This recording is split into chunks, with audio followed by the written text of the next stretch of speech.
और हम agro based economy है, जबकि पाकिस्तान में पूरा एक पोटेंशियल मौजूद है कि ये मिनरल बेस्ड इकोनॉमी में कन्वर्ट हो सके। यानी आप समझ लें कि इतने बड़े मिनरल वेल्थ के बावजूद हम सिर्फ 3 प्रोजेक्ट्स कर रहे हैं, तो बिल्कुल पोटेंशियल एक बहुत ह्यूज पोटेंशियल मौजूद है। क्रूड ऑयल के अलावा जिस तरह से अब ग्रीन एनर्जी की तरफ दुनिया जा रही है, तो बैटरीज का रोल, इस हवाले से कौन से मिनरल्स पाकिस्तान में है? अब एक क्योंकि डिमांड भी बढ़ चुकी है और कुछ सिक्योरिटी के हालात भी बेहतरी की तरफ जा रहे हैं, तो अब ज़्यादा बेहतर अपॉर्चुनिटी है इंटरनेशनल इन्वेस्टर के लिए भी कि वो पाकिस्तान की तरफ सीरियसली देखे।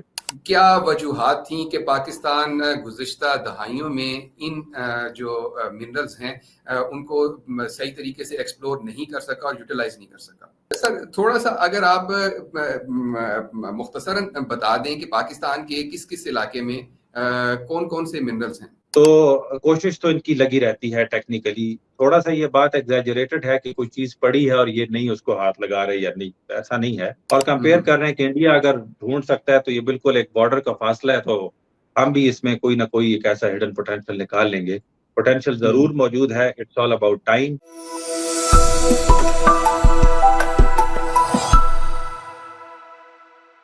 बिस्मिल्लाहिर्रहमानिर्रहीम, वी न्यूज़ एक्सक्लूसिव के साथ मैं हूं फैसल कमाल पाशा। नाज़रीन, पाकिस्तान में 7 से 10 अप्रैल को पाकिस्तान मिनरल्स फोरम का इनेकाद हो रहा है, जिसमें दुनिया भर से ममालिक शिरकत कर रहे हैं और एक आला अमरीकी वफ़द जो है वो भी इस फोरम में शिरकत के लिए पाकिस्तान आ रहा है। पाकिस्तान जो दो तरफ़ा माहिदात करता है मुख्तलिफ ममालिक के साथ, कानकुनी से मुतल्लिक काफ़ी अहम उसमें बातें की जाती हैं। कानकुनी से मुतल्लिक उमूर जो हैं वो उनको डिस्कस किया जाता है। हमारे साथ इस वक्त मौजूद हैं प्रोफेसर डॉक्टर गोहर रहमान साहब। प्रोफेसर हैं पेशावर यूनिवर्सिटी में और मिनरल्स एक्सप्लोरेशन एंड डेवलपमेंट के हवाले से साइंटिस्ट हैं। सर, बहुत शुक्रिया आपके वक्त का। शुक्रिया जी। सर, ये बताइए कि ये जो पाकिस्तान मिनरल्स फोरम का इजलास होने जा रहा है कन्वेंशन सेंटर इस्लामाबाद में, जिसमें प्राइम मिनिस्टर साहब भी शिरकत करेंगे, आर्मी चीफ साहब भी शिरकत करेंगे, कितना अहम है ये पाकिस्तान के लिए और पाकिस्तान के फ्यूचर के लिए? पाकिस्तान की अगर आप ज्योग्राफी को देखें तो पाकिस्तान 70% माउंटेनस एरिया है, 30% आप इसमें फ्लैट लैंड्स हैं या मैदानी इलाका है, और हम एग्रो बेस्ड इकोनॉमी है, जबकि पाकिस्तान में पूरा एक पोटेंशियल मौजूद है कि ये मिनरल बेस्ड इकोनॉमी में कन्वर्ट हो सके। उस तरफ हमारा फोकस नहीं था, या हमारा फोकस आप यूं समझ लें, यूं कह लें कि जो एक रेवोल्यूशन आया, ग्रीन एनर्जी रेवोल्यूशन जो दुनिया में इस वक्त चल रहा है, जो हम हाइब्रिड एनर्जी और हम इलेक्ट्रिक एनर्जी की तरफ जा रहे हैं, इलेक्ट्रिक गाड़ियां आप देखें हर जगह, ड्रोन टेक्नोलॉजी, और ये तो इसकी वजह से जो रॉ मटेरियल की डिमांड क्रिएट हुई है, उसने इस बात का तकाजा किया है कि पाकिस्तान भी अपने वसाइल को शोकेस करे और इंटरनेशनल इन्वेस्टर को अट्रैक्ट करे। तो ये एक फोरम इंतहाई ज़रूरी है पाकिस्तान के लिए, और ये अपनी नौयत का दूसरा इवेंट है। ये 2023 में भी ऐसा एक इवेंट हुआ था, लेकिन ये एक बड़े पैमाने पे इस दफ़ा ये इवेंट होने जा रहा है, और एक बड़ी आप कह सकते हैं कि बड़े जो नाम है दुनिया में मिनरल सेक्टर के, वो कंपनीज इसमें पार्टिसिपेट कर रही हैं। तो हमारे लिए एक बहुत बड़ी अपॉर्चुनिटी है कि इस पे हम कैपिटलाइज करें और आने वाले 2 दिनों में हम अच्छी डील्स को अचीव कर लें। अच्छा सर, जैसे आपने कहा कि पाकिस्तान जो है वो मिनरल इकोनॉमी के ऊपर शिफ्ट कर सकता है, तो यहाँ सवाल ये बनता है कि क्या पाकिस्तान के पास इतने मिनरल रिसोर्सेज हैं? जी बिल्कुल, अगर अब मैं अभी शुरू हो जाऊं नॉर्थ से साउथ तक, तो आपका प्रोग्राम कम पड़ जाएगा, वक्त कम पड़ जाएगा कि मैं एक्सप्लेन कर सकूं कि पाकिस्तान में कहाँ कहाँ कौन कौन से मिनरल्स हैं। बिल्कुल पोटेंशियल है, बल्कि मिनरल बेल्ट्स मौजूद हैं। पाकिस्तान में अगर देखा जाए तो इस वक्त मिनरल एक्सप्लोरेशन या मिनरल एक्सप्लॉयटेशन के 2 ही बड़े प्रोजेक्ट्स हैं, बल्कि 3 बड़े प्रोजेक्ट्स हैं। एक हमारा सैंडक का प्रोजेक्ट है जो कि चल रहा है इस वक्त, फिर दूधर के इलाके में लेड जिंक बेराइट का प्रोजेक्ट है, और फिर मोहम्मद खेल में हमारा कॉपर का एक प्रोजेक्ट है। जबकि बाकी तो इंडस्ट्रियल मिनरल्स के हैं, लेकिन जो मेटल्स के प्रोजेक्ट हैं यही हैं 3। तो यानी आप समझ लें कि इतने बड़े मिनरल वेल्थ के बावजूद हम सिर्फ 3 प्रोजेक्ट्स कर रहे हैं, तो बिल्कुल पोटेंशियल एक बहुत ह्यूज पोटेंशियल मौजूद है, जिसको अब हमें अनकवर करने की जरूरत है, उस पर काम करने की जरूरत है, उसको उसके लिए हमें इन्वेस्टमेंट और टेक्नोलॉजी को इम्पोर्ट करने की ज़रूरत है। और ये एक राइट टाइम है, दुनिया ग्लोबल जो सिनेरियो बनता जा रहा है एनर्जी शिफ्ट का, वो भी उसमें भी हम बड़े राइट टाइम में फिट बैठते हैं इस वक़्त कि हम अपने रिसोर्सेज़ को टॉस करें इंटरनेशनली और उनसे कोई फ़ायदा उठाएँ। जी, जी। सर ये एनर्जी के हवाले से स्पेसिफिकली बताइएगा कि कौन-कौन से रिसोर्सेज़ हैं पाकिस्तान के पास? एक तो चलिए क्रूड ऑयल हो गया। क्रूड ऑयल के अलावा जिस तरह से अब ग्रीन एनर्जी की तरफ दुनिया जा रही है, तो बैटरीज़ का रोल इस हवाले से कौन से मिनरल्स पाकिस्तान में हैं? इसमें सबसे मेन रोल ही कॉपर का और लिथियम का है।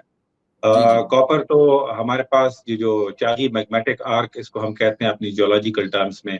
चाही हुँ, हुँ। मैग्मेटिक आर्क एक वर्ल्ड क्लास एग्जांपल है हुँ, हुँ। टू होस्ट कॉपर और गोल्ड के डिपॉजिट को होस्ट करने के लिए, और वो साबित भी हो रही है। ये हुँ, रेकोदेक का प्रोजेक्ट है, इट्स बिग प्रोजेक्ट। तो हुँ, हुँ। हम देख रहे हैं कि पाकिस्तान में जो ग्रीन एनर्जी का शिफ्ट है उसमें हम खुद को बेहतर तरीके से अलाइन कर रहे हैं। हुँ, हुँ। सर आप क्या समझते हैं कि ज़ाहिर है जो सबसे बड़ा इसमें फैक्टर है, पॉलिटिकल फैक्टर तो होता ही है, पॉलिटिकल स्टेबिलिटी, टेररिज़्म ये सारे इश्यूज़ होते हैं।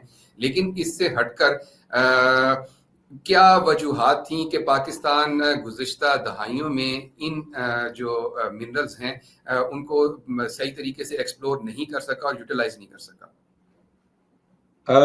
ऐसा है नहीं, अगर आप देखें ना, ये शिफ्ट है भी बड़ा रीसेंट। हुँ, हुँ। मिनरल की जो रॉ मटेरियल की डिमांड है वो भी है रीसेंट। जी, जी। लेकिन अब तक के जितने बड़े प्रोजेक्ट्स चल रहे थे वो सेफर जोन में, या आप समझ लें जैसे फॉर एग्जांपल कनाडा एक बड़ा सेफ प्लेटफॉर्म था मिनरल कंपनीज के लिए काम करने के लिए। फिर ऑस्ट्रेलिया है, इसी तरह से कुछ साउथ अमेरिकन कंट्रीज हैं। हुँ, हुँ। पाकिस्तान थोड़ा-सा अपनी जियोपॉलिटिकल पोज़ीशन की वजह से भी कुछ टर्मॉइल में रहा, कुछ हमारे पड़ोस में एक अनरेस्ट रहा, उसकी वजह से भी इन्वेस्टर बहुत कंफर्टेबल नहीं था कि यहाँ पे पैसा लगा सके। अब चूँकि थोड़े से हालात बेहतर हुए, अफ़गानिस्तान के भी थोड़े से हालात, आप कह सकते हैं कि कुछ स्टेबिलिटी है, एटलीस्ट वॉर तो नहीं है हमारे सराउंडिंग में। तो अब एक क्योंकि डिमांड भी बढ़ चुकी है और कुछ सिक्योरिटी के हालात भी बेहतरी की तरफ जा रहे हैं, तो अब ज़्यादा बेहतर अपॉर्च्युनिटी है इंटरनेशनल इन्वेस्टर के लिए भी कि वो पाकिस्तान की तरफ सीरियसली देखे। शायद मेरे ख़्याल से यही वो वजह है कि अभी तक बहुत बड़ा कोई पाकिस्तान में प्रोजेक्ट ना लग सका।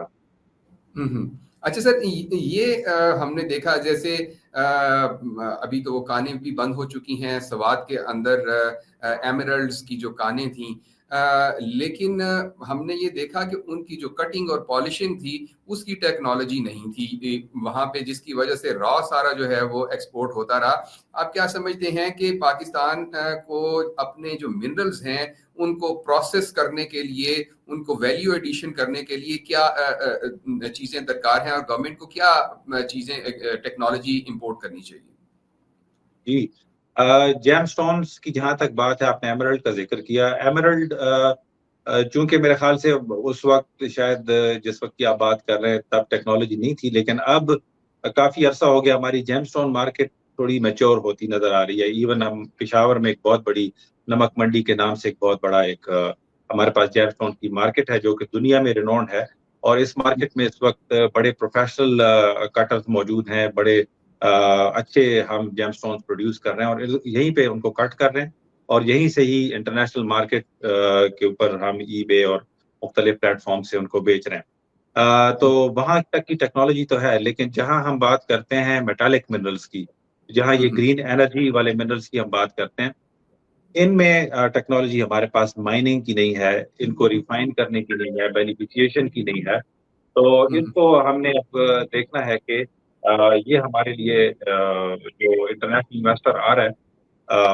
उसकी मदद से, उनकी इनपुट से हम जॉइंट वेंचर क्रिएट कर सकें और उन जॉइंट वेंचर्स के नतीजे में हम उनसे टेक्नोलॉजी भी ले सकें। इसमें थोड़ा-सा हमें ये ज़रूर करना होगा कि जिस हुँ, कंपनी हुँ। के साथ भी जॉइंट वेंचर हो, हम पहली बार टेक्नोलॉजी ट्रांसफर की भी करें, ताकि हुँ, हमारे हुँ। पास ये स्किल आ जाए, इंडिजिनस हमारे पास ये टेक्निकल स्किल आ जाए, हुँ, तो हुँ। फिर हम बहुत अच्छी पोज़ीशन में होंगे कि हम अपने ही रिसोर्सेज़ से इसको बेनिफिशिएट कर सकें।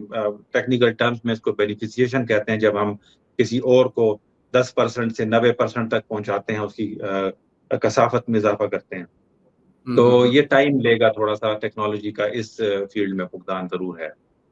अच्छा। जी। सर थोड़ा सा अगर आप मुख्तसरन बता दें कि पाकिस्तान के किस-किस इलाके में कौन-कौन से मिनरल्स हैं?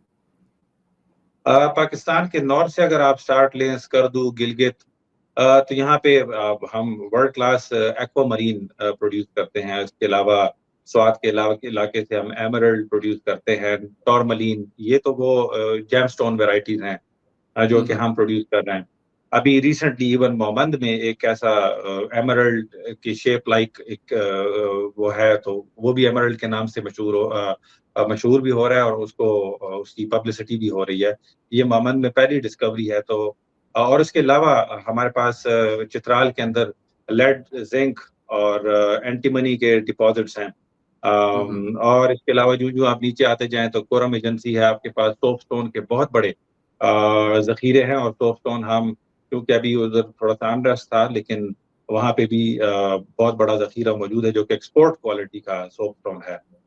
फिर हुँ, आप हुँ। नीचे आते जाएँ तो कोल के बहुत बड़े रिज़र्व्स हैं हमारे पास। लाइमस्टोन तो है ही, and hmm, then hmm. Gypsum, Himalayan pink salt. फिर आप हुँ, साउथ हुँ। में बलूचिस्तान में आते जाएँ तो एंटीमनी के डिपॉज़िट्स हैं, क्रोमाइट के मुस्लिम बाग में क्रोमाइट के डिपॉज़िट्स हैं।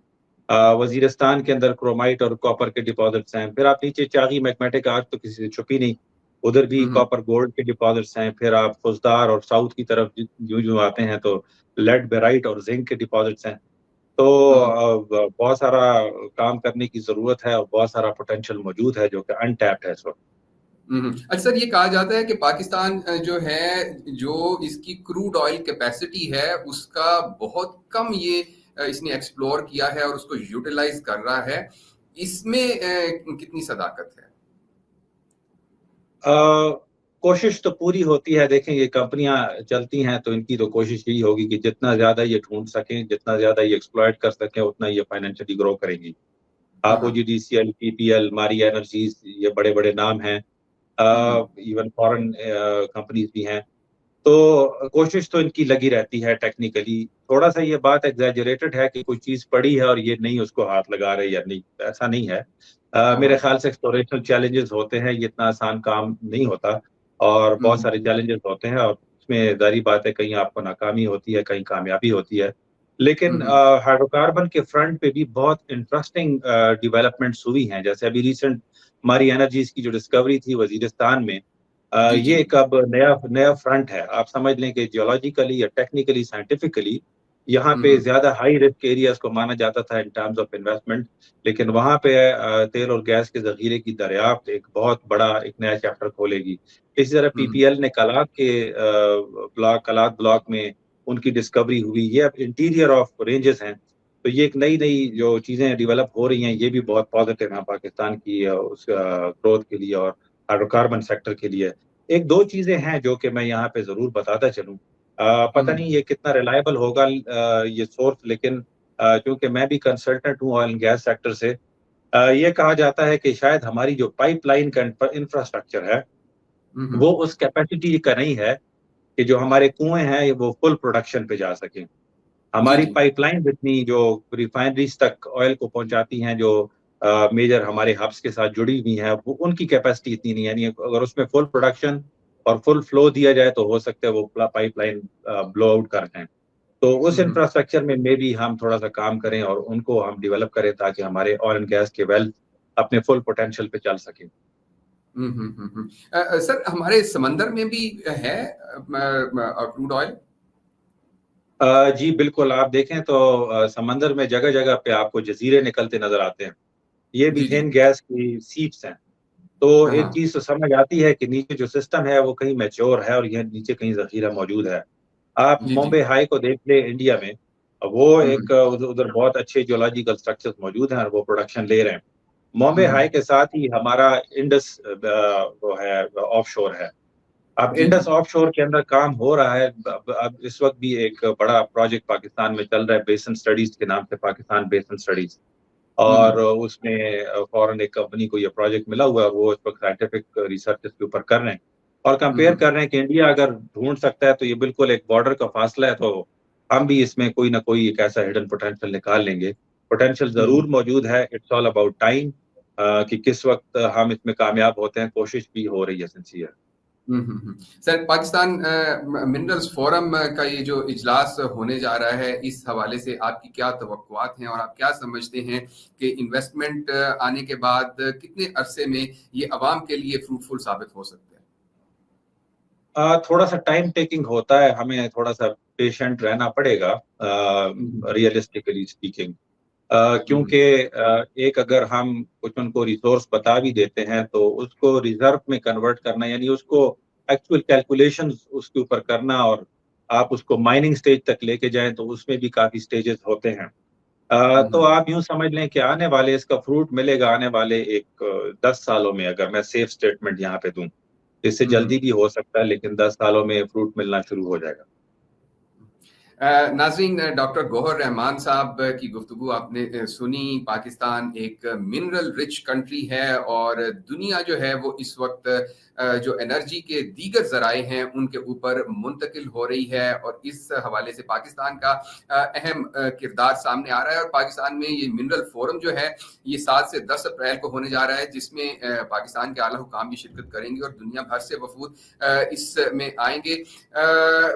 और हमें उम्मीद रखनी चाहिए कि पाकिस्तान अपने मिनरल्स को तरक्की देकर मुल्क को तरक्की देने की भरपूर सलाहियत रखता है।